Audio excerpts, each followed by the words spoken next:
vamos a iniciar el día de hoy con nuestro tema. Y vamos a empezar hoy la parte de el Pentateuco, ya con el segundo libro, que es el Éxodo. Y pues a modo de una pequeña introducción, quiero comentarles que el libro de Éxodo nos narra prácticamente pues la salida del pueblo de Israel de Egipto hacia la tierra prometida. Y es una narrativa muy interesante, mis amados, nos da pues muchos detalles muy ilustrativos, nos da una enseñanza muy clara de cómo tenemos nosotros que vivir pues nuestra vida en Cristo Jesús. Bueno, y quiero decirles que como introducción, Jacob y su familia se habían establecido en Egipto. ¿Recuerdan el hecho de que José el Soñador, como así lo hemos conocido, ¿verdad? José el Soñador, una vez que fue vendido por sus hermanos, llevado a Egipto como esclavo, metido a la cárcel por la condición de la situación de la esposa de Potifar, después por interpretar el sueño del jefe de los coperos y el jefe de los panaderos. El jefe de los coperos llega al punto en que se acuerda que había un hombre encerrado en la cárcel que podía pues interpretar correctamente los sueños, y lo lleva ante Faraón, y pues ahí le interpreta un sueño que Faraón tenía y que solamente por la dirección del Espíritu Santo pudo interpretar correctamente. Eso lo lleva a ser el gobernante de Egipto, el segundo a bordo después de Faraón, imagínense nada más. Trae a sus hermanos, a sus padres, los trae a la tierra de Egipto. Dios establece ahí una condición de que no deberían de mezclarse, como siempre lo pidió y siempre lo ha dicho para el pueblo de Israel. Pero a partir de allí, la familia de Jacob llega y se establece. 70 personas llegaron y después empiezan a multiplicarse. Esto lleva al punto de que al establecerse en Egipto fue cuando sucedió la gran sequía que estuvo prolongada allí en el sur de Canaán. Esto ocurrió aproximadamente en el tiempo en que los Hicsos estaban ganando control de la región. Era un pueblo muy particular, una tribu de los Hicsos se llamaban. Esto fue alrededor del año 1720 a.C. Ahora, debido a la influencia de José, como les digo, los gobernantes de Egipto respetaban a los descendientes de su padre, de Jacob, de Israel. Incluso ellos mismos lamentaron su muerte. De hecho, hicieron un prolongado duelo cuando muere Jacob. Bueno, ahora ya empieza propiamente lo que es el libro del Éxodo. Con el tiempo, pues los egipcios retomaron el control de su tierra cerca del año 1550, o sea, estamos hablando de alrededor de 200 años, 180 años después, prácticamente 170 años después de que sucedió el hecho de que el faraón trajera a la familia de José. Y para este tiempo ya se había levantado un rey distinto, un faraón distinto, que no conocía ya a José, ya se le había olvidado. Eso lo narra ahí Éxodo 1:8. Y este rey poseía una actitud hostil hacia los israelitas. Este rey probablemente fue Seti I, que reinó por allá del año de entre 1304 a 1290 a.C. Y pues así llegó el momento para que Dios cumpliera su promesa de sacar al pueblo de Israel de la región de Egipto, del país de Egipto, porque recuerden que había una profecía que tenían que pasar 400 años viviendo en una tierra como extranjeros. Y aquí empieza realmente pues a cumplir la promesa de Dios que los regresaría a la tierra prometida. El nombre del libro, mis amados hermanos, se toma pues para nosotros, ¿verdad? Con nuestro castellano, con nuestro idioma, pues el nombre del Éxodo es tomado del griego del Antiguo Testamento, allá de la Septuaginta, y que en sí toma el título del tema principal del libro. Este se declara ahí en Éxodo 19:1, que quiere decir con las letras EX, que significa fuera, y Odos, que significa camino o senda. Recuerden que toda esta información se las paso por escrito para que la tengan tal como debe de ser escrito y cómo se pudiera leer y cómo debe de ser, ¿ok? Entonces, para que ahorita, por favor, me pongan atención. Por lo tanto, el libro de Éxodo se trata del camino hacia afuera o la salida del pueblo de Dios. Ahora bien, si lo tomamos desde el título hebreo, ¿verdad? Recuerden que para los títulos en hebreo, en la Torá, propiamente dicho, pues se toma de la primera palabra del mismo libro, de las primeras palabras, de la primera estructura que nos da idea de qué es. Y de el hebreo, a este libro se le llama Wells Shemot, que quiere decir estos son los nombres. Porque así empieza el libro justamente. Si leemos Éxodo 1:1, empieza con estos son los nombres. Y bueno, pues a partir de allí empezamos a ver lo que el libro nos narra. Ahora, ¿cuál es el tema principal de este libro? Como el tema es la redención o el sacar al pueblo judío del país de Egipto y llevarlo a la tierra prometida, ¿ya? Este es uno de los temas principales de todo el Pentateuco en general. Pues así como esto, pues obvio es también para el libro de Éxodo. Este libro trata acerca de la salida del pueblo de Dios de la esclavitud egipcia y así Dios redime a su pueblo trayéndolo para sí mismo, ¿verdad? Para que ellos ahora le sirvan a Dios, que ya no le sigan sirviendo al hombre. Y justamente pues Dios es lo que hace con nosotros. Nosotros, ¿verdad? Desde que empezamos a conocer a Jesucristo, pues Dios tuvo misericordia y nos trajo en una condición de éxodo para efecto de ahora ya no servirle al pecado, sino ahora servirle a Dios y tener una condición de libertad. Dios nos ha libertado de la esclavitud del pecado y es lo que nosotros vivimos, ¿verdad? Recuerden que nosotros tenemos muy en claro que esa condición en la que vivíamos, pues la podemos asimilar o asemejar propiamente a la esclavitud egipcia, como la tenían los israelitas. Nosotros estábamos esclavos de Egipto porque para la Biblia Egipto representa el pecado y por eso Dios nos ha rescatado de allí. Bueno, vamos a generar una idea muy clara acerca de unas palabras y unas aseveraciones que hace la palabra ahí en la Biblia para efecto de tener bien claros estos conceptos. Primero se refiere a pueblo. Esta es una palabra clave en el libro de Éxodo. Es mencionado más de 150 veces y el punto es que Dios está transformando este pueblo, pero ahora a nación. O sea, Dios tomó a un pequeño grupo de personas y lo llevó a ser una gran nación. Es lo que está haciendo Dios ahora con nosotros. En el nombre de Jesús, nosotros hemos sido tomados como un pueblo, pero Dios nos está llevando a ser esa gran nación, ese gran reino que Dios estableció para que fuésemos parte de él. Amén. Después viene la palabra redención. Aunque no es una palabra que aparezca en varias oportunidades, solo aparece 11 veces esa palabra. Es de suma importancia. ¿Por qué? Porque pues ahí nos muestra cómo Dios condujo a este pueblo, a esta gran nación, a Egipto, primero como pueblo, para preservarlos, para mantenerlos con vida. Recuerden que había esa sequía en el sur de Canaán y los lleva a Egipto, Dios, para efecto de preservar su vida.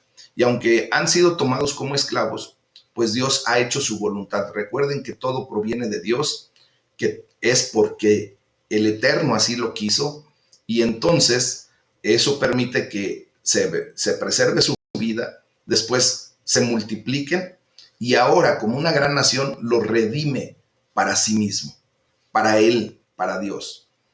Viene también una palabra muy particular, mis amados, que justamente es, o un vocablo que es yo soy Jehová, o el gran yo soy. La palabra Jehová aparece unos 420 veces, y la idea de la identidad de Dios se introduce de esta manera cuando el faraón, ¿verdad?, de forma arrogante pregunta, ¿quién es Jehová para que yo escuche su voz?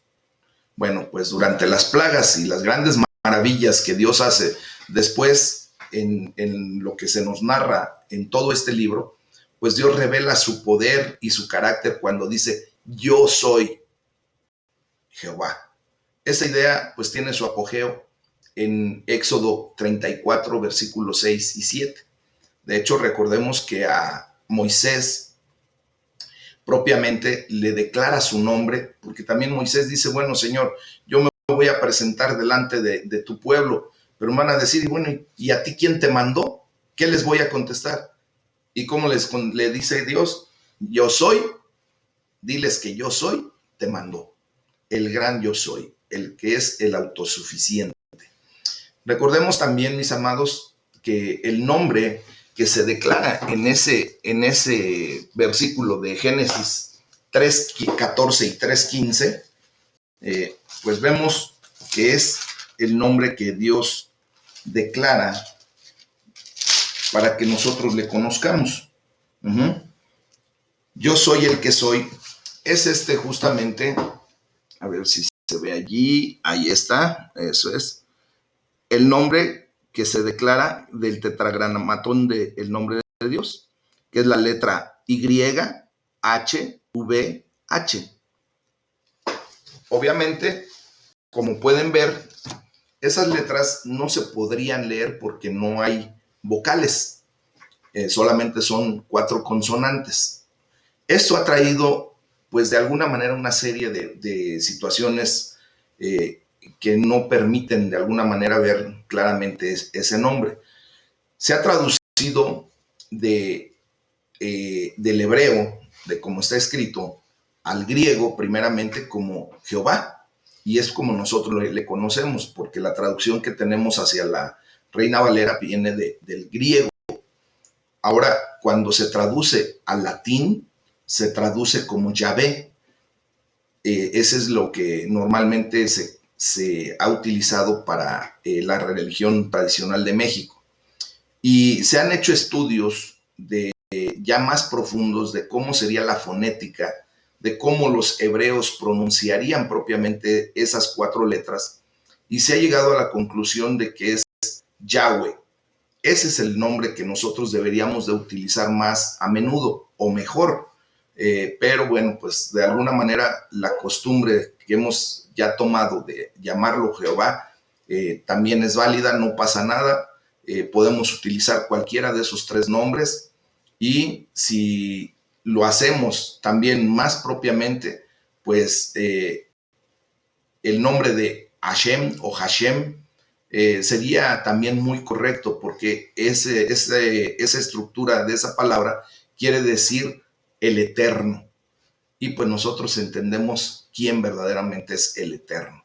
¿Ah? Bueno, entonces el otro vocablo o la estructura que se utiliza muy a menudo es juró a tus padres. Esta frase aparece varias veces en diferentes formas. La frase es una conexión con la promesa que Dios le dio a Abraham, a Isaac y también a Jacob. Y de ahí para adelante, ¿verdad? Otra es como Jehová mandó a Moisés. Esta frase aparece durante la construcción del tabernáculo, como en otras ocasiones también. Aquí se enfatiza la necesidad de hacer lo que Jehová dice a través de su mediador.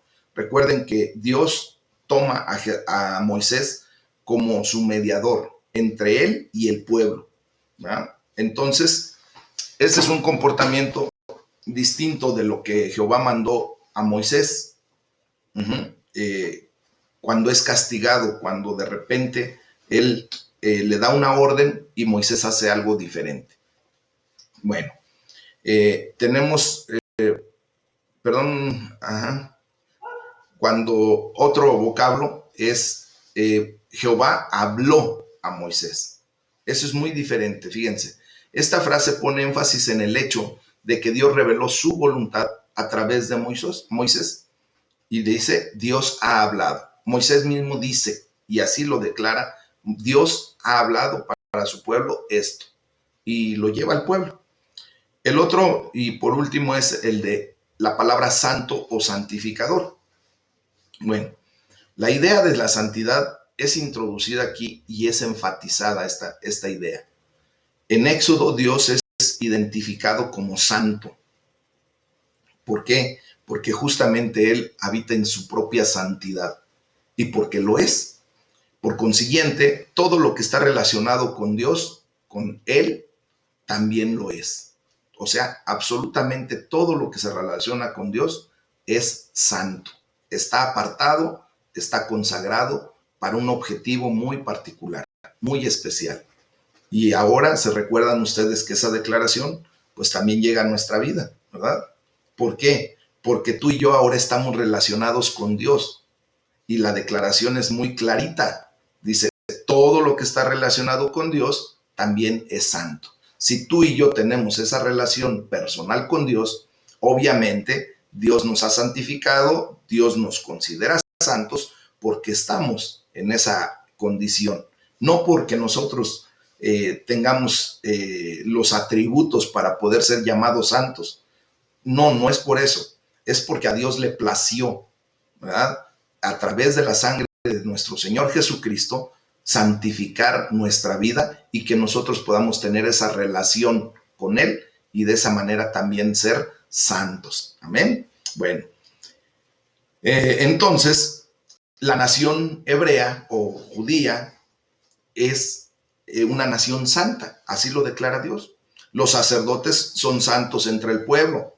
La vestimenta de los sacerdotes, el mobiliario del tabernáculo, el incienso, el aceite y todos los artefactos y cosas que tenían el tabernáculo tenían que haberse consagrado primeramente y son elementos santos, apartados. Amén. Bueno, todos estos elementos son de esta manera porque fueron apartados específicamente para la adoración a Dios, para el culto, para el rendimiento hacia Dios. Son cosas que pertenecen a Dios y son limpios y no inmundos, ni mucho menos comunes. Nosotros hemos hecho esa actitud propia aquí en el Centro de Formación Cristiana Aljaba de Dios al consagrar, por ejemplo, los instrumentos que se utilizan para la alabanza y adoración a Dios. Todos los instrumentos que nuestros hermanos de la alabanza utilizan han sido consagrados, mis hermanos, para ser apartados específicamente para la gloria y alabanza de Dios. Esos elementos no salen para cualquier uso común, deben ser específicamente utilizados para la gloria de Dios, para la alabanza a Dios. Amén. Y entonces también todo el mobiliario que tenemos aquí dentro de la iglesia, pues ha sido consagrado. Por eso yo siempre les pido a mis hermanos que respeten mucho y que no se atrevan siquiera a desviar el uso que se le tiene que dar a esos instrumentos, al mobiliario que tenemos. ¿Por qué? Porque ha sido consagrado para Dios. Hay de aquellas personas que se han atrevido hasta a tomar ciertos objetos o instrumentos o cosas de lo que es propio que se ha consagrado para Dios y que lo han mal utilizado, porque pues eso es meterse no conmigo como pastor o como administrador de lo que Dios dispone y pone para su templo, sino se meten con Dios, ¿verdad? Entonces, aquí tenemos una enseñanza muy clara de que tenemos que ser muy respetuosos con lo que Dios ha permitido que tengamos como iglesia. Amén. Bueno, vamos a continuar con las lecciones en Éxodo. ¿Cuáles son las lecciones que nos da? Por ejemplo, acerca de Dios. Primero, bueno, la lección que nos da el libro de Éxodo es que Él es el rey sobre todas las naciones. Él es el rey de reyes, el señor de señores. Otra lección es que Él tiene poder sobre todas las naciones. También es que Él tiene el derecho, por su soberanía, de elegir a Israel como su nación especial.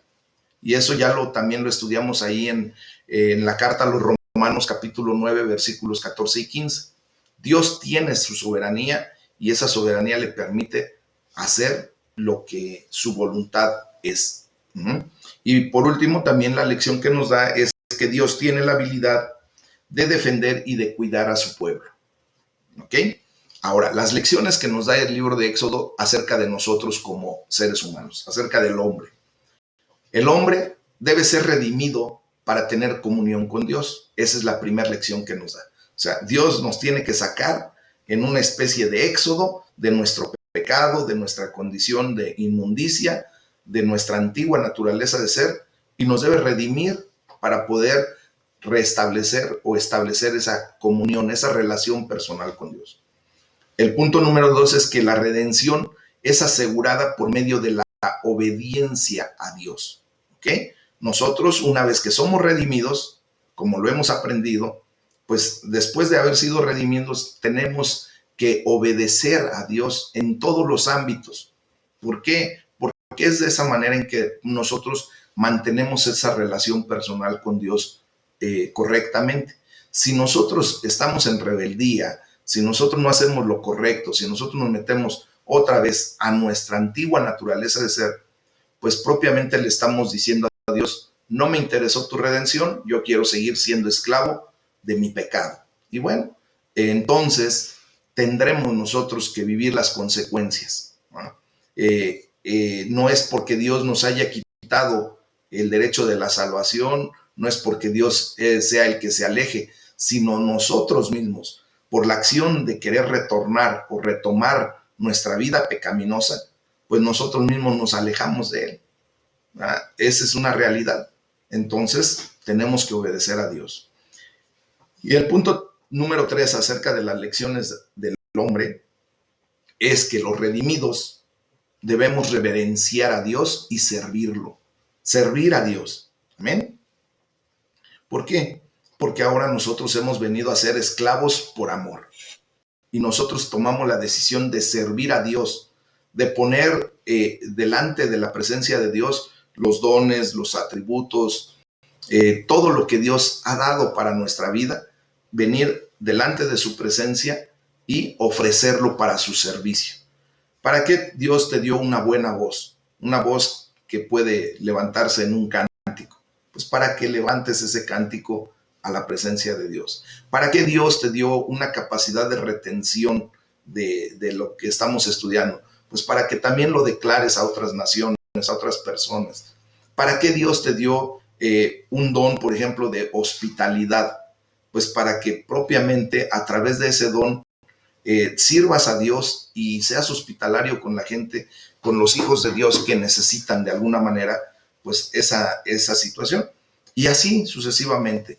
Tú y yo como redimidos tenemos que aprender a reverenciar a Dios y servirlo. ¿Ok? Entonces, esas son las lecciones acerca de Dios y acerca del hombre que nos ofrece el libro de El Éxodo. Ahora, vamos a ver un pequeño bosquejo de cómo está estructurado este libro. Miren, el libro puede ser dividido en 3 partes principales. Primero, puede dividirse viendo los eventos conduciendo al Éxodo. ¿Qué fue lo que sucedió para que empezara el pueblo de Israel a salir propiamente de Egipto?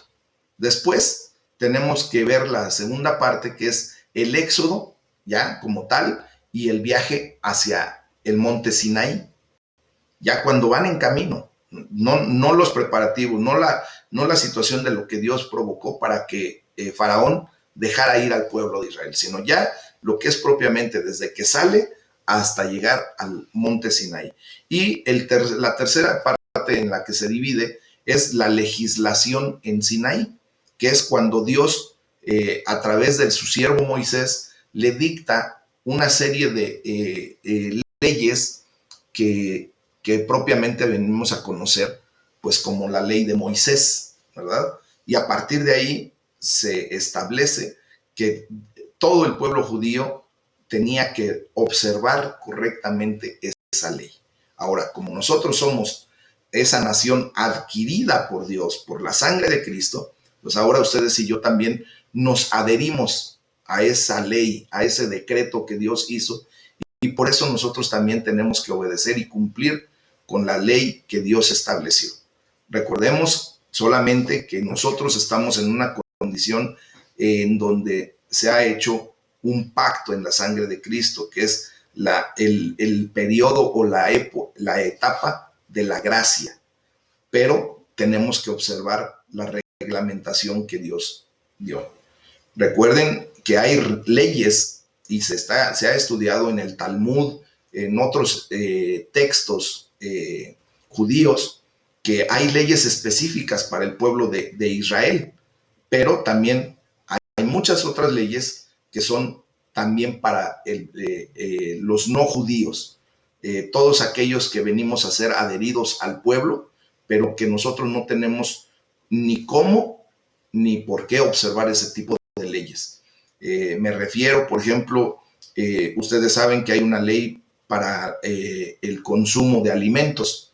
Ellos tienen que comer alimentos bajo una ley que es la ley de kosher, alimentos estrictamente preparados de una manera especial que para nosotros como occidentales, pues no tenemos ni siquiera la capacidad de mantener esa ley llevada a cabo.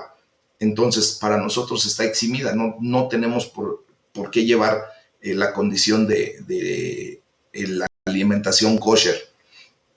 De hecho, quiero decirles que a estas fechas, pues es dificilísimo que los judíos mismos puedan tener la observancia total del kosher.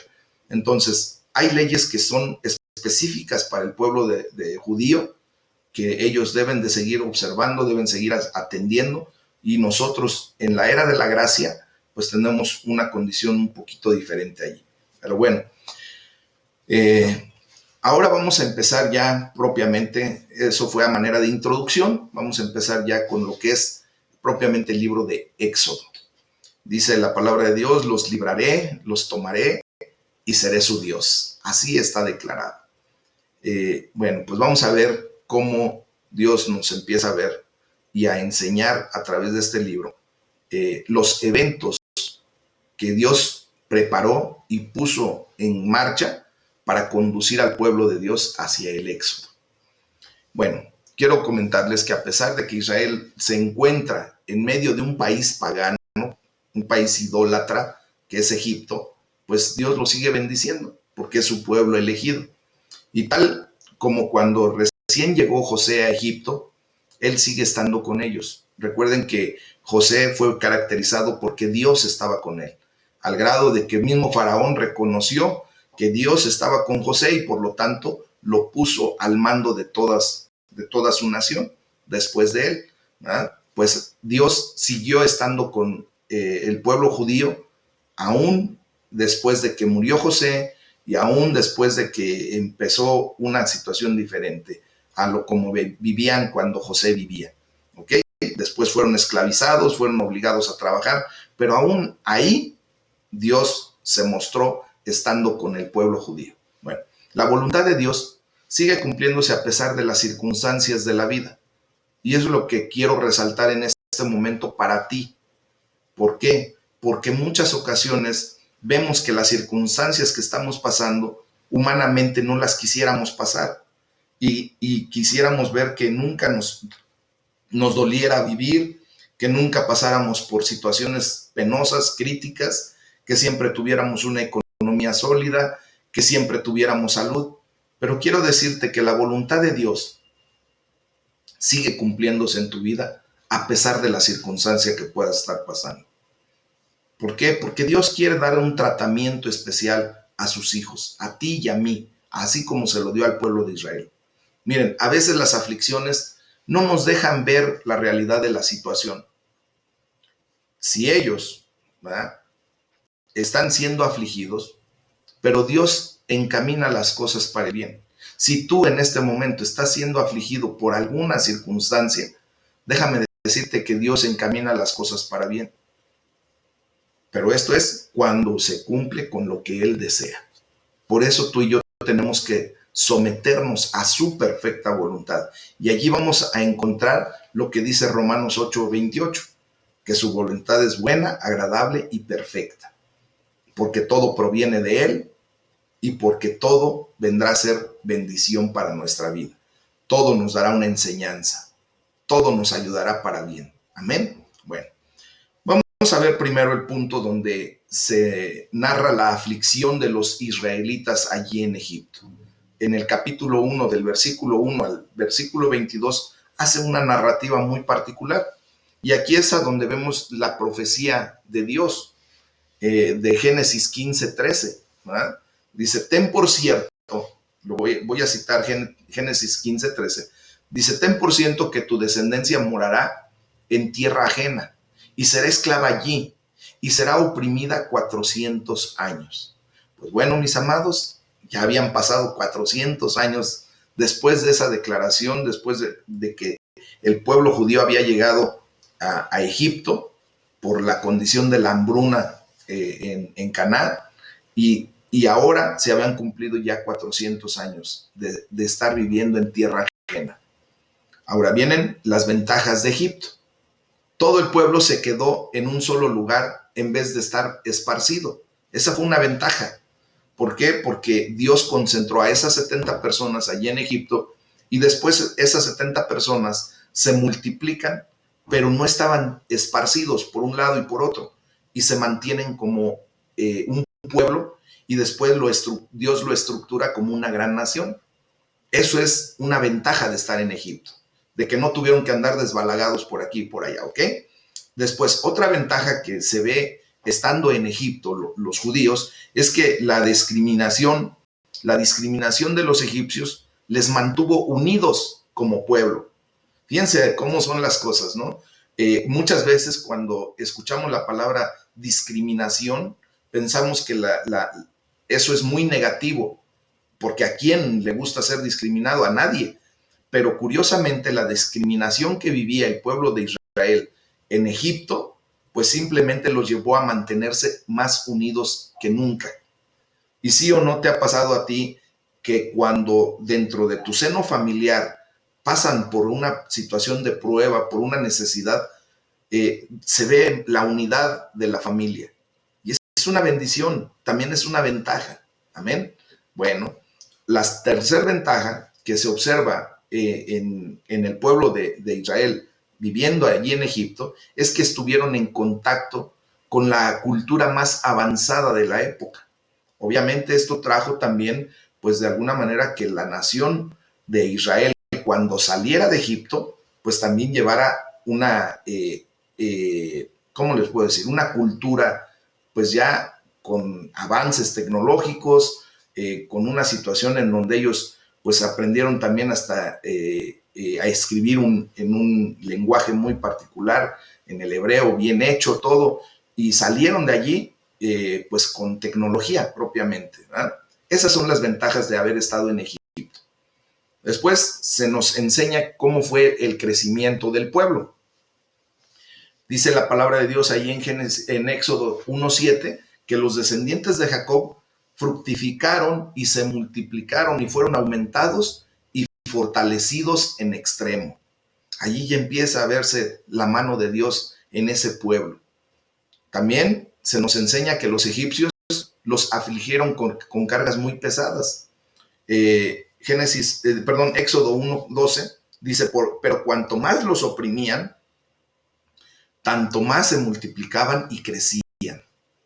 Y también dice que mientras crecían en número, los egipcios crecían en temor de ellos. Empezaron a tenerles temor. ¿Por qué? Porque empezaron a ver que ya no era un pequeño pueblo de 70, 80 personas, sino que ya se estaba conformando como una gran nación.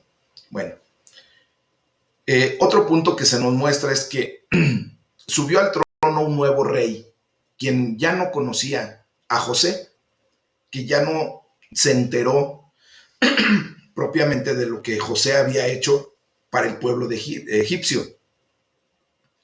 Y, perdón, por esta situación, pues se da cuenta de lo que estaba sucediendo con el pueblo israelita y empezó a tener temor por el gran número de ese pueblo.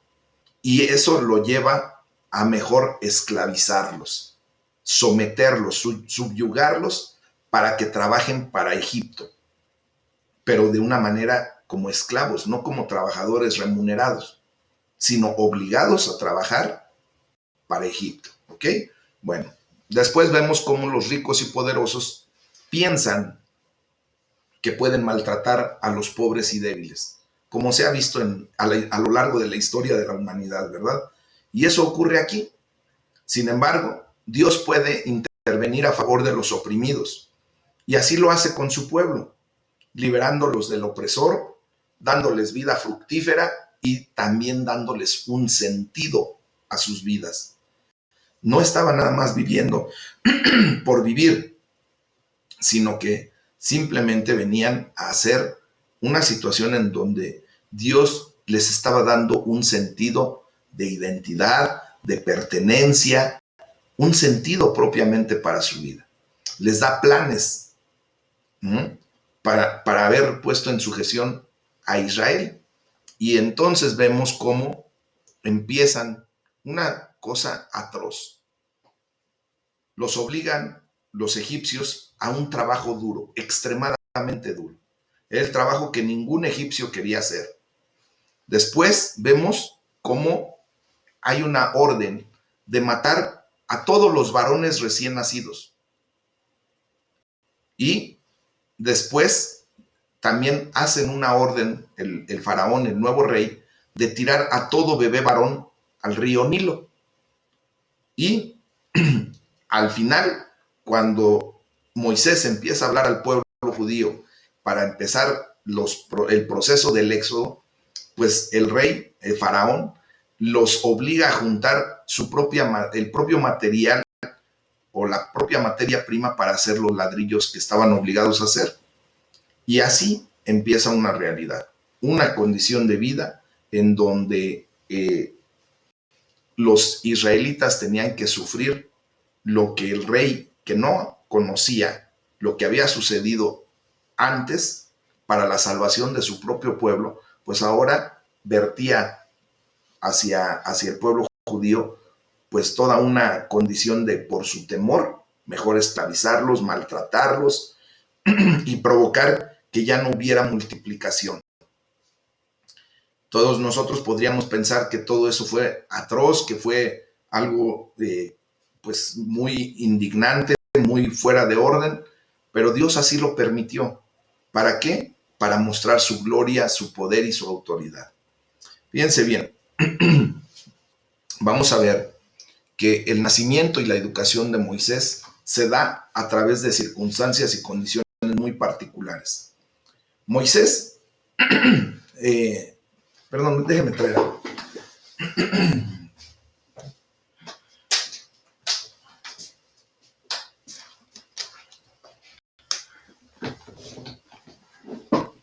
Ya está. Perdón. Moisés era descendiente de la tribu de Leví. Y bueno, vemos cómo sus padres logran esconderlo los primeros 3 meses, pero llegó propiamente a ser imposible el hecho de seguir ocultando a este bebé. Luego, por la fe, ¿verdad? Por fe, simplemente deciden colocarlo en una barquilla, en lo que ahora nosotros conocemos como la cuna de Moisés, y lo echan al río. La hija de Faraón le descubre y la madre de Moisés, curiosamente, fue nombrada para criarlo. ¿Podría ser alguna coincidencia? ¿O será que nosotros creemos que Dios hace las cosas de una manera excepcional? Moisés fue enseñado en toda la sabiduría de los egipcios y además en las costumbres y la religión de su pueblo. Pero esto lo lleva a ver la diferencia de tener una idolatría a tener a un solo Dios vivo y verdadero. Y Moisés obviamente viene a creer en lo que Dios había dicho para su pueblo. Es por eso que Dios lo elige como líder. Todo esto se narra ahí en el capítulo 2, desde el versículo 11 hasta el capítulo 4, versículo 17 del libro de Éxodo. Después vemos también ahí un pequeño fracaso. El fracaso de Moisés. ¿Cuál fue? Miren, Moisés vio las duras tareas de sus hermanos y el maltrato de parte de los egipcios y quiso hacer algo para ayudarles. ¿Te suena algo familiar eso? ¿Cuántas veces tú has querido ayudarle a Dios? ¿Cuántas veces has visto que algo para tu forma de ver no es correcto? Para tu forma de pensar no debería de ser, pero Dios no te da la instrucción ni te pide ayuda. Y desgraciadamente tú quieres ayudar a Dios. ¿Qué es lo que le sucedió a Moisés? Moisés, siendo propiamente el sobrino de Faraón, porque obviamente, como ven, más bien como nieto de Faraón, pues simplemente él tenía una posición de privilegio, pero él veía el maltrato que aún cuando él vivía en el palacio de Faraón, veía el maltrato que el pueblo egipcio hacía hacia el pueblo de Israel. Y entonces quiere ayudar. ¿Y qué fue lo que hizo? Moisés mata a un egipcio que estaba maltratando a un hebreo, a un judío. Y esto es un fracaso que comete Moisés por tratar de ayudarle a Dios. ¿Quién es el que tenía que intervenir directamente en esa condición de maltrato del hombre judío que recibía por parte del egipcio? Era Dios, no era Moisés. A lo mejor en tu vida, en tus relaciones personales, en tus relaciones interfamiliares, tú estás viendo que hay algo que no cuadra y que no debería de suceder. Y empiezas a meter allí tu forma, tu pensamiento, tus ideas, y no permites que Dios lleve a cabo el trato que tiene que darle a cada uno de los miembros de tu familia, a cada una de las cosas que estás viviendo, pasando. Y entonces, pues allí tú tratas de ayudarle a Dios y haces lo equivocado. Moisés mató a un egipcio. Entonces, fíjense bien lo que sucedió. En vez de recibir la admiración del pueblo judío, pues simplemente fue señalado como asesino. ¿Por qué? Porque a final de cuentas él no tenía por qué hacer lo que hizo. Él tenía que haber dejado que Dios siguiera el curso de lo que Dios había determinado. Fíjense bien, después lo que sucede. Por temor a su vida, Moisés huye de Egipto para vivir en el desierto de Madián. Y allí empieza un proceso que Dios lleva a la vida de Moisés. Después, otra vez, viene a hacer algo especial. Defiende a las hijas del sacerdote de Madián, llamado Jetro. Estas relatan los hechos a su padre y Moisés es invitado a morar con ellos. Deja de vivir ahí exiliado en el desierto de Madián y se va a vivir con los madianitas, ¿ok? Toma como esposa a Séfora. Y de allí vemos cómo mientras Moisés seguía con su vida, pues la situación del pueblo no cambiaba. ¿Qué fue lo que sucedió? Él tomó una decisión equivocada de querer ayudarle a Dios y sale en el exilio y eso no provocó ningún cambio. Dios tuvo que traer el trato especial a su pueblo como Dios lo había determinado. Y después también fue tratado Moisés de una manera excepcional, particular. Bueno, vemos aquí cómo el pueblo gemía a causa de la servidumbre. Ahí en el capítulo 2 del versículo 23 al 25, así se nos narra. Clamaban a Dios Dice que Dios oyó el gemido de su pueblo y Dios se acordó del pacto con Abraham. Entonces, otra vez viene un reconocimiento de Dios hacia su pueblo. Viene el llamamiento y la misión de Moisés. Dios, en una llama de fuego, en medio de una zarza, habla con Moisés. Dios le explica la tremenda necesidad de ayudar a los hebreos. Pero fíjense que ahora viene por mandato de Dios, no por las ideas de Moisés. Entonces, cuando nosotros queramos verdaderamente ayudar a alguna condición, alguna necesidad, alguna situación familiar de nuestra condición de vida, primero tenemos que escuchar la voz de Dios y Dios tiene que ser el que ordene lo que debe uno de hacer y no tomar las cosas por nuestra propia cuenta. ¿Qué le dice allí? Yo soy el Dios de tu padre, Dios de Abraham. He visto la aflicción de mi pueblo. Ahora he descendido para librarlos, para llevarlos a una tierra buena y ancha, a tierra que fluye leche y miel. Ahora le dice, ven y te enviaré para que saques a mi pueblo. Es una orden directa, mis amados hermanos. Y como es la palabra de Dios, como es lo que Dios le dijo, Dios respalda verdaderamente esa orden. Eso que Dios le mandó a hacer a Moisés. Y vamos a ver cómo Dios respaldó absolutamente todo lo que Dios le ordenó hacer a Moisés. Pero Moisés tiene una vacilación, vacila. Como tú y yo muchas veces, ¿verdad? Sentimos temor de repente de que Dios nos ordene hacer algo. En mi caso, por ejemplo, cuando fui llamado al pastorado, la situación, la circunstancia, yo decía, pero yo, ¿por qué? Mejor llamen a otro. Vacila uno, ¿por qué? Porque ve uno la gran responsabilidad que viene, la carga que se viene por ese tipo de mandato de parte de Dios. ¿Y qué dice Moisés ahí en el versículo 11 del capítulo 3 de Éxodo? Soy inadecuado. ¿Quién soy yo si hasta tartamudo soy? Dice Moisés. ¿Qué le voy a poder decir al pueblo? ¿Cómo crees que me van a hacer caso? Y se recuerda de la condición de haber asesinado a un egipcio y de que lo habían ya señalado como un asesino. Mis amados, cuando Dios nos manda a hacer algo, el enemigo se encarga de hacerte recordar tu pasado, de lo equivocado que estabas, de cómo eras. Y eso te trae a una situación de sentirte inadecuado. Pero Dios habla de una manera excepcional. Dios te dice, te estoy mandando porque yo te he puesto en esta condición. Yo te estoy levantando. Y así es como debemos actuar.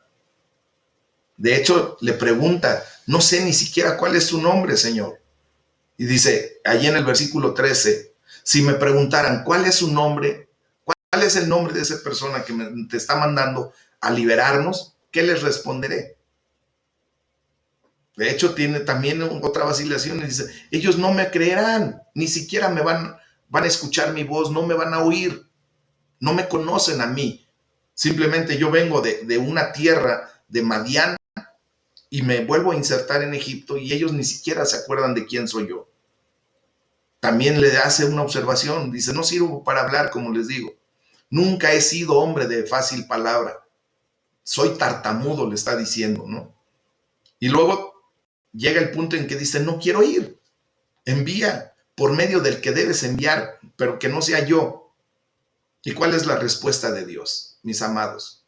Cuando tú has tenido esa condición de sentirte de alguna manera tenso, así como nervioso, como pues vacilante a lo que Dios te está mandando a hacer, pues Dios te da la respuesta, así como se la dio a Moisés. Y le dice en el versículo 12 del capítulo 3, yo estaré contigo.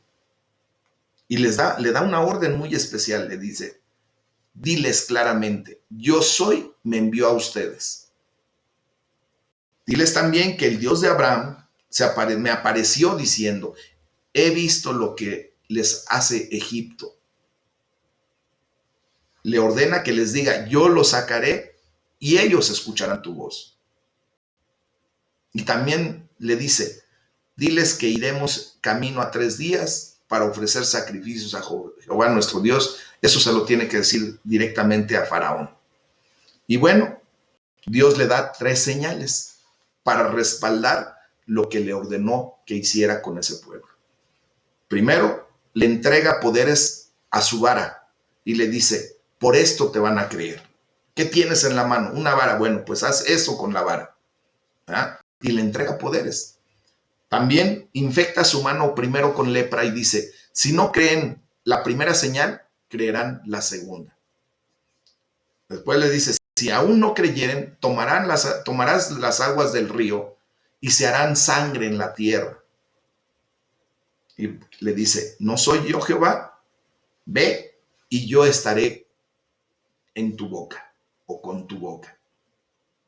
Y por último le dice, entonces Jehová se enojó contra Moisés y le dice, tu hermano Aarón saldrá a recibirte y yo estaré con tu boca y con la suya. Y es así como empieza a levantarse Moisés como el verdadero libertador del pueblo judío de la tierra de Egipto. Hasta aquí le vamos a dejar, mis amados hermanos. El día de mañana vamos a continuar con este tema en donde se nos narra cómo Moisés vuelve a Egipto y de ahí cómo empieza a suceder todo lo demás. Vamos a orar, vamos a darle la gloria a Dios.